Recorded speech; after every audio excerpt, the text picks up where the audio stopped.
শেষ রাতে আয়নার রাহুল বেরিয়ে আস আর আসল রাহুল আটকা পড়ে আয়নার ভেতর। তারপর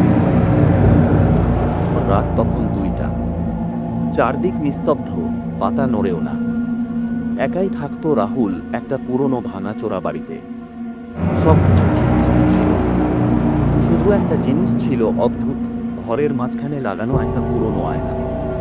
প্রথম কিছুদিন কিছু হয়নি, কিন্তু একদিন রাহুল দেখে সে যখন হাসছে, আয়নার সে হাসছে না, তাকিয়ে থাকে কেবল ফাঁকা চোখে।